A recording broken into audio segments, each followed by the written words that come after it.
बिस्मिल्लाहिर्रहमानिर्रहीम। अस्सलाम वालेकुम गाइस। आज हमारा टॉपिक है हेपेटिक एब्सेस। ठीक है, तो आज हम हेपेटिक एब्सेस के बारे में बात करेंगे। हेपेटिक एब्सेस का डेफिनेशन जो है ना एक है कि pus filled cyst inside the liver is termed as liver abscess. कि लीवर के अंदर जो है ना एक सिस्ट बन जाता है और उस सिस्ट के अंदर जो है ना पस होता है। ठीक है, तो उसको जो है ना फिर हम हेपेटिक एब्सेस कहते हैं या जो है ना हम लीवर एब्सेस कहते हैं। ठीक है ना। व्हाट इज पस?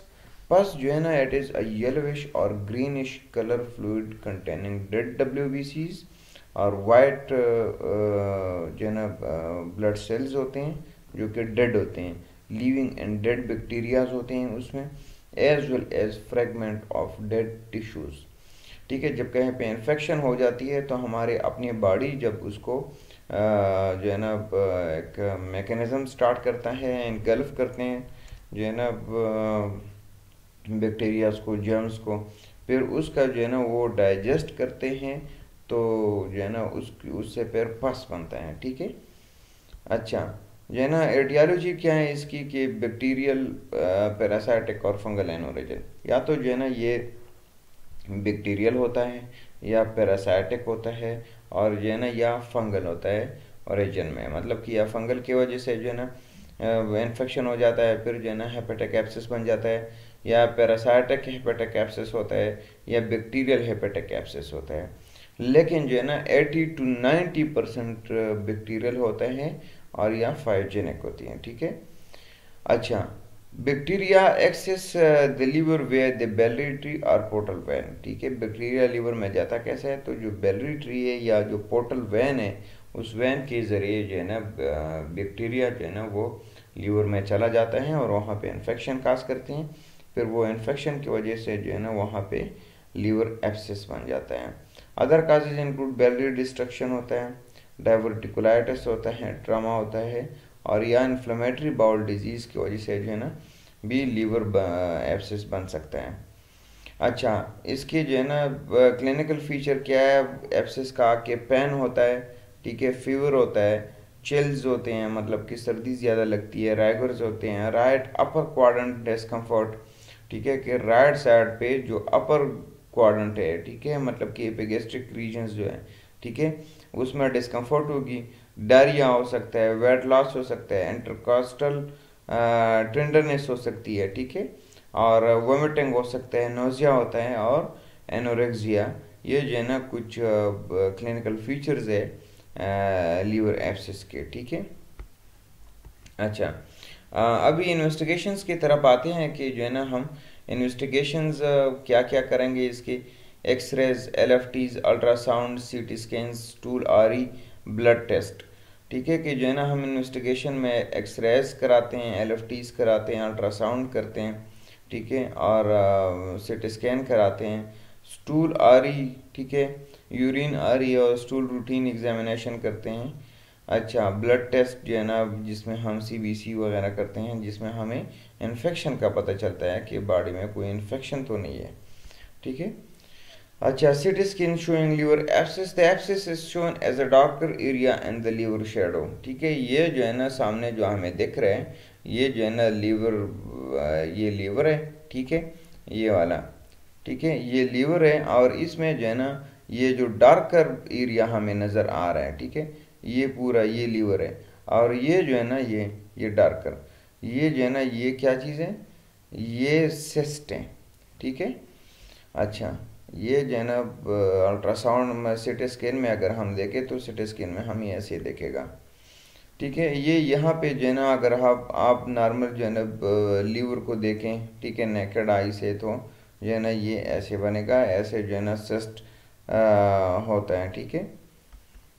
अच्छा, ट्रीटमेंट क्या है इसकी आपकी? हम मेडिकल जो है ना ट्रीटमेंट करते हैं, हम कि मेडिकेशन जो है ना प्रिस्क्राइब्ड करते हैं, ठीक है, जिसमें जो है ना आते हैं सिफालिस्पूरिन आता है, एंटीबायोटिक है, ठीक है, टेट्रासाइक्लिन आता है कि एंटीबायोटिक है, मेट्रोनोडाजोल होता है एंटीबायोटिक है, ठीक है। मेट्रोनोडाजोल को यूजली जो है ना फ्लैजेल होता है, ठीक है, और उसको जो है ना फिर लोग इसको एंटीबायोटिक नहीं समझते, ठीक है, तो ये भी जो है ना ये फ्लैजिल जो है ना ये भी एंटीबायोटिक हैं, ठीक है। क्लोरोक्विन जो है ना ये भी एंटीबायोटिक है, और हेब्रासल्फर जो है ना ये एंटीबायोटिक कुछ मेडिकेशंस है जो कि जो है ना हम लीवर एब्सिस में देते हैं, ठीक है। कॉम्प्लिकेशंस क्या है इसकी, कि कॉम्प्लिकेशन में निमोनाइटिस हो सकता है, ठीक है, निमोनिया हो सकता है, इन्फ्लेमेशन ऑफ लंग्स के जो वाल्स है उसका इन्फ्लेमेशन हो सकता है, प्लूरल इफ्यूजन हो सकता है, ठीक है, rupture of liver abscess into the pleural cavity causing empyema pus in the pleural cavity, ठीक है। जो कि अगर लीवर एब्सिस जो है, जो सेस्ट है, अगर ये रप्चर हो जाए, ठीक है, कहाँ पे, प्लूरल कैविटी में, तो एम्फीमा जो है ना बन जाता है। और एम्फीमा क्या चीज़ है, पस इन द प्लूरल कैविटी, ठीक है। पेरोटोनाइटिस हो सकता है, ठीक है, जो पेरोटोनियल लेयर है उसका इन्फ्लेमेशन हो सकता है, और सेप्सिस हो सकता है, एक जनरलाइज जो है ना ब्लड में बैक्टीरिया होता है और इन्फ्लेमेशन हो जाती है, ठीक है, जिसको हम सेप्सिस कहते हैं। अच्छा, सर्जिकल जो है ना ट्रीटमेंट हम क्या करेंगे इसका, कि repeated ultrasound guided neural aspiration is performed, ठीक है, कि रिपीटेड जो है ना अल्ट्रासाउंड गाइडेड नीडल एस्पायरेशन एक जो है ना प्रोसीजर होता है जिसमें जो है ना एक हम एक नीडल जो है ना वो इंसर्ट करते हैं, ठीक है, और जहाँ पे लीवर में सिस्ट है उस सिस्ट को जो है ना एस्पायरेट करते हैं नीडल के थ्रू, ठीक है। और ये अल्ट्रासाउंड गाइडेड होता है, अल्ट्रासाउंड में हम देखते हैं कि जो है ना नीडल कहाँ पे जा रहा है, जो है ना कहाँ पे, अगर क्या कहते हैं सिस्ट कहाँ पे है, ठीक है, तो उसको जो है ना अगर हम सिस्ट को ड्रेन करते हैं तो नीडल एग्जैक्ट जगह पे पहुंच गया है कि नहीं, ये जो है ना सब कुछ हमें अल्ट्रासाउंड में पता चलता है। For this purpose 16 gauge LP और 14 FIV cannula needle is used. इसके लिए जो है ना 16 गेज LP के लिए जो नीडल यूज़ किया जाते हैं वो भी यूज़ करते हैं, और या 14 IV कैनोला, ठीक है, वो भी यूज़ करते हैं इसी पर्पज़ के लिए, ठीक है। पर्पज़ कौन सा है, कि जो है ना नीडल इंसर्ट करते हैं और उस नीडल से जो है ना एस्पायरेट करते हैं लीवर एब्सिस को, ठीक है। Lignocaine is use for local anaesthesia, और जो है ना इस प्रोसीजर को करने से पहले जो है ना हम पेशेंट को वहाँ पे लोकल लगाते हैं, ठीक है, ताकि जो है ना पेशेंट को दर्द ना हो, लोकल एनेस्थीसिया देते हैं, ठीक है। अच्छा, नर्सिंग डायग्नोसिस है इसकी acute pain related to tissue destruction, ठीक है, कि जो है ना पेन होगा एक्यूट, तो एक्यूट पेन क्यों होगा, क्योंकि टिश्यू डिस्ट्रक्शन है। Give analgesics to relieve the pain, ठीक है, change his position accordingly to ensure environmental comfort, या तो जो है ना पेन के लिए हम माइंड डाइवर्जन थेरेपी कराते हैं, जो है ना एनाल्जेसिक्स देते हैं ताकि जो है ना पेन को रिलीव कर सकें हम। चेंज पोजीशन चेंजिंग करते हैं ताकि जो है ना वो पेशेंट के लिए हम ऐसी पोजीशन बनाएं जो पेशेंट के लिए कंफर्टेबल हो। Impaired nutrition less than body requirement, और जो है ना न्यूट्रिशन एम्पेयर्ड है, बॉडी रिक्वायरमेंट से कम है, तो give him snack instead of large meal as well as balance diet, as well as encourage the patient for intake of balance diet, ठीक है। जो है ना आपने पेशेंट को स्नैक्स देनी है, ठीक है, इंस्टेड ऑफ लार्ज मील, ठीक है। पेशेंट को ज़्यादा खाने देने से पहले जो है ना के ज़्यादा खाना देने के बजाय पेशेंट को आप थोड़ा थोड़ा सा खाना दें। ये जो है ना अक्सर जो लोग जो है ना जब डाइटिंग करते हैं या जो है ना इस तरह के बैलेंस डाइट करना चाहते हैं, ये जो है ना अक्सर लोग क्या करते हैं कि स्टार्विंग करते हैं, ठीक है। स्टार्विंग मतलब ये कि खाना छोड़ देते हैं बिल्कुल, दोपहर का अगर जो है ना खाना नहीं खाते, फिर जो है ना ब्रेकफास्ट भी नहीं करते हैं, फिर जो है ना शाम को उनको इतनी ज़्यादा भूख लग जाती है कि वो बहुत ज़्यादा खाना खाते हैं। फिर ये जो बहुत ज़्यादा खाना खाते हैं एक दफ़ा पे, ये बहुत ज़्यादा डेंजरस होता है, इसको मत करें, ऐसे जो है ना मेल डाइटिंग मत करें, ठीक है। पहले से जो है ना आप थोड़ा थोड़ा सा खाना खाएं। जब अगर आप डाइटिंग भी करते हैं या जो है ना इस तरह के आप कोई बैलेंस डाइट भी खाना चाहते हैं तो आप बहुत ज़्यादा एक साथ मत खाएं, ठीक है। और बैलेंस डाइट से लाजमी नहीं है कि जो है ना हमेशा बंदा चिकन खाए या जो है ना देसी घी खाएं, तो जो है ना उसको बैलेंस डाइट कहते हैं, ठीक है। बैलेंस डाइट जो है ना वो उसमें सब्जियां भी होंगी, उसमें जो है ना फ्रूट्स भी होंगे, ठीक है, उसमें चिकन भी होगा, उसमें पल्सेस भी होगी, ठीक है। तो जो है ना बैलेंस डाइट लोग कंफ्यूज हो जाते हैं बैलेंस डाइट को लेके, क्योंकि जो है ना लोग वो हमेशा जो है ना चिकन खाने को या जो है ना गोश्त खाने को या देसी घी खाने को जो है ना बैलेंस डाइट कहते हैं। अच्छा, और आप जो है ना साथ साथ पेशेंट को इनकरेज करें कि जो है ना वो बैलेंस डाइट ले ले, ठीक है, या खुद उसको स्नैक्स दे दें और एक पेशेंट को इनकरेज करें ताकि जो है ना वो बैलेंस डाइट ले ले। Anxiety related to disease, anxiety जो है ना अगर हम देखें तो इस तरह के लोगों को एंजाइटी लाजमी होगी, क्योंकि अगर किसी को लीवर एब्सेस डायग्नोज हो जाता है, उसको पता चल जाता है कि उसको जो है ना लीवर में इन्फेक्शन है और उसका अभी प्रोसीजर हो जाएगा, प्रोसीजर या तो जो है ना डिजीज से भी एंजाइटी होती है, ठीक है, और या जो है ना एंजाइटी प्रोसीजर रिलेटेड एंजाइटी भी होती है कि जो है ना हॉस्पिटल इंड्यूस एंजाइटी भी होती है, ठीक है, पेशेंट को कि जो है ना अगर अभी उसका कोई सर्जरी होना है या जो है ना नीडल के थ्रू जो है ना वो पस को जो सिस्ट है, ठीक है, जो एब्सेस बना हुआ है उसको जो है ना एस्पायरेट करते हैं, ठीक है, तो उससे भी दर्द हो जाता है, फिर जो है ना पेशेंट एंजाइटी में चला जाता है, डिप्रेस हो जाता है, पेशेंट के जो है ना टेंशन लेते हैं कि मुझे पेन होगी या नहीं होगी, कितना पेन होगी, मेरे बर्दाश्त में होगी कि नहीं, और जो है ना एक तो डिजीज़ की वजह से भी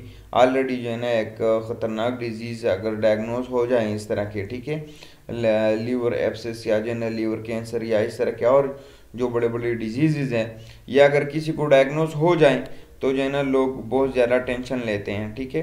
तो आपने क्या करना है, उसको जो है ना आपने एंजाइटी रिलीव करनी है, assess the patient psychologically, psychologically जो है ना आप पेशेंट को एसेस करेंगे, उसके साथ बातचीत करेंगे, उसका जो है ना राय जानेंगे कि जो है ना वो क्या चाहता है, उसका अपनी बीमारी के बारे में जो है ना क्या ख्याल है कि ये बीमारी किस वजह से है।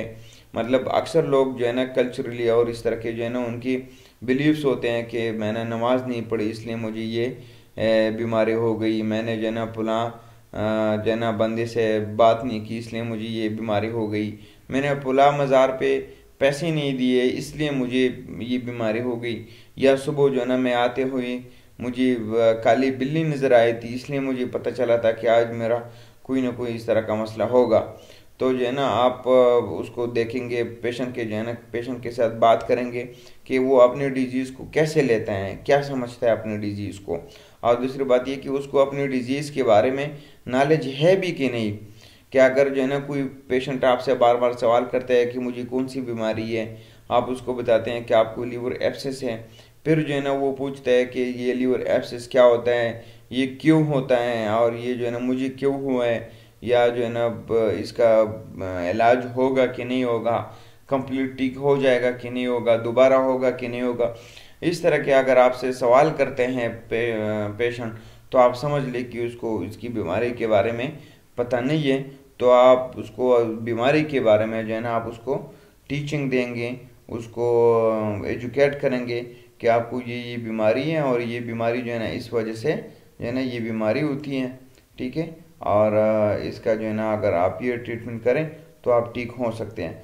फॉल्स एश्योरेंस, ये बात याद रख लें कि फॉल्स एश्योरेंस कभी भी पेशेंट को नहीं देना है कि जो है ना पेशेंट को एग्जैक्ट जो चल रहा है पेशेंट को जो है ना आप वो बताएंगे, ठीक है। और आजकल जो है ना अक्सर जो है ना हमारे लोगों में ये है कि अगर किसी को कोई डिजीज़ हो गया है, ठीक है, कोई जो है ना खुदा न खास्ता किसी को जो है ना कैंसर हो गया या और कोई डिजीज़ हो गया, तो लोग जो है ना अक्सर क्या करते हैं कि मरीज से छुपाते हैं, ठीक है। ये एक इंटरनेशनल स्टैंडर्ड के मुताबिक मरीज को ये हक हासिल है कि उसको अपनी बीमारी के बारे में पता चले, ठीक है, कि उसको ये पता चले कि उसको कौन सी बीमारी है, ठीक है। तो जो है ना जो भी बीमारी है पेशेंट को आप पेशेंट से छुपाएं ना, पेशेंट को बताएं कि आपको जो है ना ये बीमारी है और जो है ना इसका ये ट्रीटमेंट अगर आप करेंगे तो आप ठीक हो जाएंगे, ठीक है। अच्छा, ये था आज का हमारा लेक्चर लीवर एब्सेस के बारे में। अगर किसी को कोई सवाल है तो आप पूछ लीजिएगा, कमेंट्स में पूछ लीजिएगा, व्हाट्सएप पे पूछ लीजिएगा, इंशाल्लाह मैं कोशिश करूँगा कि आपकी जो क्वेरी है मैं वो दूर करने की कोशिश करूँगा। ठीक है, रेलेवेंट सवाल किया करें, जो है ना, जो इससे रेलेवेंट है। अगर और भी इसके बारे में आप जो है ना किसी डिजीज़ के बारे में, या जो है ना इस कोई मेडिकेशंस के बारे में, या कोई जो है ना ब्लड टेस्ट के बारे में, या कोई केस डिस्कस करना चाहते हैं आप, तो आप करें इंशाल्लाह। और ये जो है ना मैं जो रिकॉर्डिंग वीडियो रिकॉर्डिंग बनाता हूँ इसमें इंशाल्लाह आप लोगों का टेस्ट होगा, और कोशिश करेंगे कि आपको समझाएं, और आपको अगर कोई मसला है तो आप मुझे बताएं। ठीक है, अपना बहुत सारा ख्याल रखिएगा। अल्लाह हाफ़िज़, खुदा पामान।